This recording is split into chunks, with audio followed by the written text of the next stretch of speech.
The suitcase skidded 20 feet across the station floor and cracked into the base of a bench, and for a second, the whole platform went quiet, waiting to see what the small man would do. He did not run after it. He did not shout. He stood exactly where he was, in his black jacket, and watched the case spin to a stop against the bench leg. And then he turned his head and looked at the enormous man who had kicked it. A long, level, unhurried look, and the people nearest them felt the temperature of the morning drop a few degrees, though none of them could have said why. To understand how a man ended up kicking a stranger's luggage across a crowded station, you have to understand who ran that platform and how long he had run it without anyone once telling him no. His name was Gustav, though the porters under him called him other things out of earshot, and he had worked that station for nearly 30 years.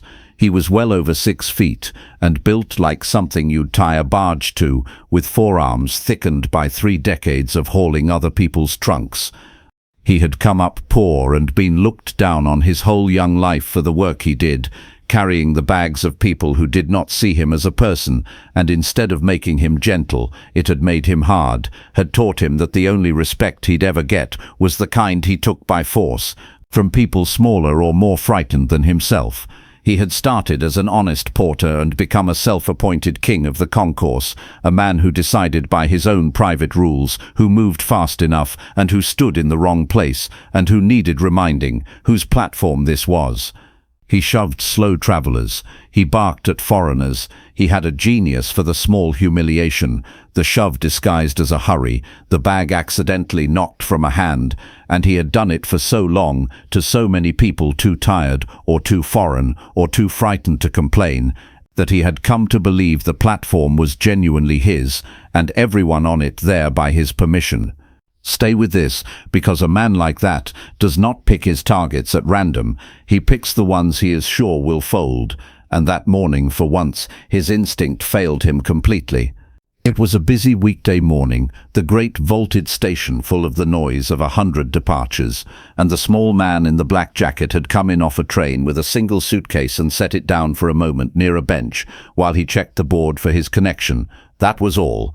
He set it down in the wide, clear space where anyone might set a bag while reading a departures board.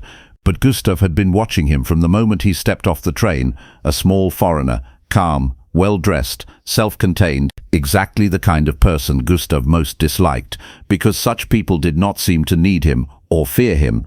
And Gustav decided that the suitcase, sitting where 1,000 suitcases sat every day, was in his way, and that here was a fine chance to remind a stranger whose station this was. He did not ask him to move it. He crossed the floor, drew back one heavy boot, and kicked the suitcase as hard as he could, sending it skidding across the stone in front of the whole morning crowd. A woman near the benches gasped. 2 porters by the luggage cart stopped what they were doing. An old gentleman in a brown coat winced and looked away, the way people look away from something they've seen too many times and are ashamed of not stopping. And Gustav planted his hands on his hips and waited, chin up, for the small man to scurry after it like a scolded dog, because that was how it always went, for 30 years.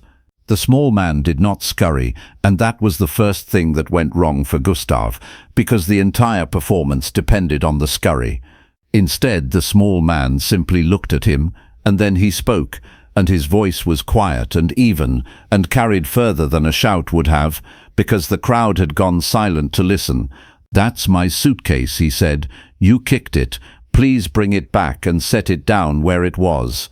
Stay with this, because a crowd that had watched Gustav bully people for years had never once heard anyone answer him like that, and every person within earshot went very still. Gustav laughed, because it was all he had. He was not a man built to be asked things. He was a man built to be obeyed, and being asked calmly publicly by someone a third his size was a kind of insult his whole self was unequipped to handle. "You want it," he said, jerking his chin toward the bench. "You go and get it. And be quick. You're blocking my platform." He stepped in closer as he said it, using the size, casting the smaller man into his shadow, doing the thing that had made 1,000 travelers shrink. The small man did not shrink. He did not step back an inch. He looked up at the big man from very close, with no fear in his face and, stranger still, no anger either, just a calm, steady attention, the look of a man reading a problem and finding it simpler than expected. Every person watching assumed one of two things had to happen. The small man would back down, or the giant would hurt him. Those were the only two endings that Platform had ever produced. Nobody had the imagination for a third. They were about to get one. Stay with this, because what the small man understood in that moment was the exact thing Gustav did not, that a bully's power is not in his size. It is on loan, borrowed every day from the fear of the people around him, and it can be emptied in a single second the moment one person refuses to keep paying it. So the small man gave him the opposite of what he wanted. He did not shrink, and he did not swing.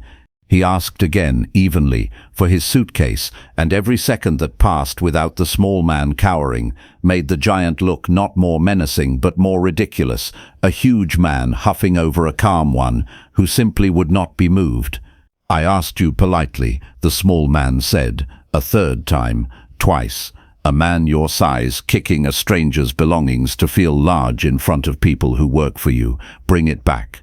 That was the sentence that did it, because a man like Gustav cannot be asked twice in front of a crowd and survive it, and he did the only thing his whole life had taught him to do when words failed, which was to reach for force. He swung, a big looping right hand, 30 years of resentment behind it, thrown to end the small man where he stood, and put the platform back the way it had always been.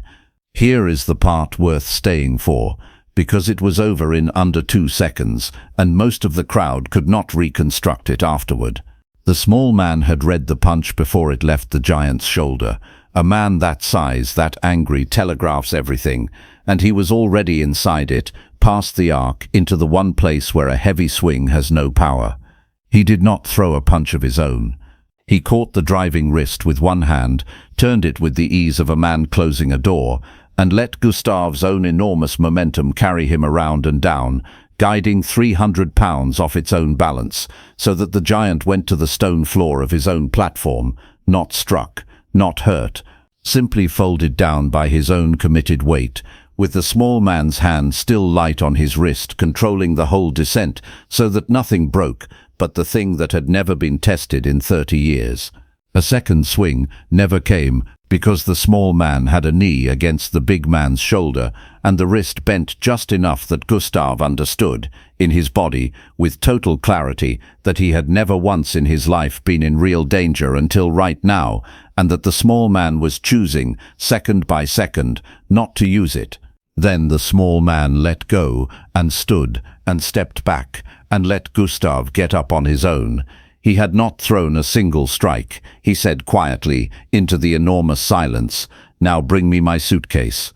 And Gustav, despite himself, glanced at the crowd as he got to his feet, and that glance was the moment the platform changed hands, because he saw, for the first time in 30 years, what was actually on their faces, not fear.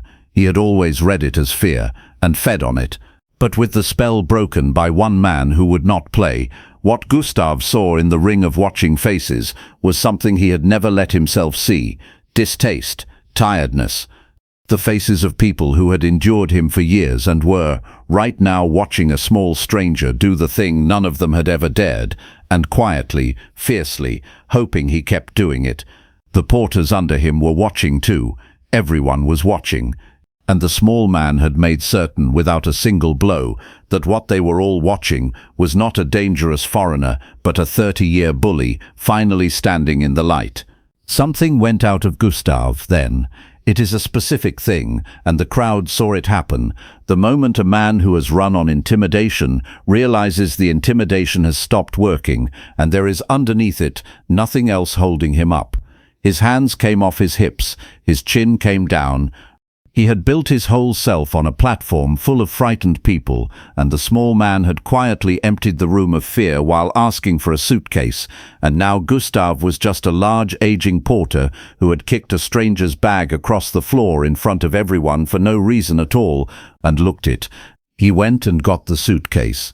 Nobody made him. There was no threat, no raised hand, nothing anyone could point to.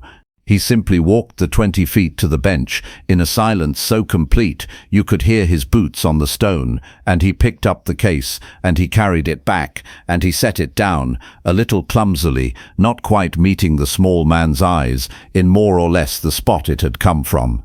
And the small man looked at it, and looked at him, and said without any triumph at all, "Thank you, just that."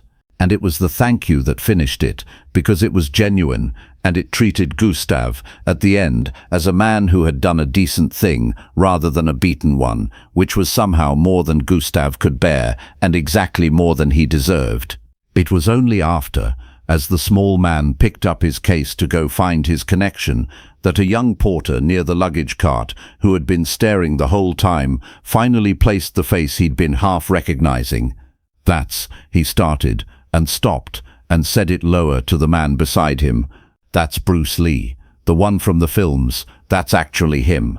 And the name moved out through the crowd, the way these things do, mouth to mouth, and people who had just watched a giant go down without a single punch thrown at him understood, all at once, what they had really seen, that the small calm man could have broken Gustav in the time it takes to blink, and had instead taken his own wrist, set him down without a mark, and let him rise. He had not beaten the bully.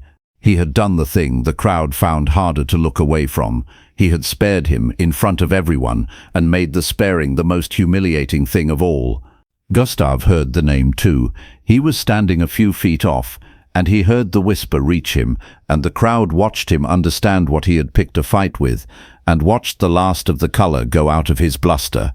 He had spent 30 years certain that size was the same thing as power, and he had just been shown, by a man who had put him on the floor with his own arm and then chosen not to do anything more, that they had never been the same thing at all, that the most powerful person on that platform had been the smallest one on it, and that the proof was that the smallest one had needed only one hand, once, and no anger at all. What almost no one understood until the name went around was how much restraint the whole thing had actually taken, that the calm had not been the absence of danger, but the mastery of it, that a man who could have ended the giant with the same hand that had merely guided him to the floor had chosen, in the middle of it, to control the fall instead of the man, to bend a wrist exactly as far as a lesson needs, and not 1 degree into an injury. The small man was already walking away, suitcase in hand, unhurried, toward the departures board and his connecting train, as if none of it had happened, as if it had cost him nothing, which in a way it hadn't. Behind him the great station slowly filled back up with its ordinary noise, 100 departures, 1,000 travellers, and somewhere in the middle of it an enormous porter stood very still by a bench, in the wreckage of an authority that had taken 3 decades to build and 8 seconds to lose, watching a small man in a black jacket disappear into the crowd and understanding, too late, the difference between being feared and being strong. They said he was a changed man on that platform afterward. Not overnight, and not soft, but the shoving stopped and the barking stopped and the small humiliation stopped, because the one thing that had powered all of it was gone, and everyone who worked that station had been there the morning it went. None of them ever forgot it. And the strange thing, the thing the young porter would say when he told the story years later, was that it was not the throw that finished Gustav. The throw took 2 seconds and left no mark. It was what came after the throw, a man who had every right and every reason to hurt him, holding his wrist on the cold stone floor, choosing not to, and then asking him politely one more time to bring back the suitcase.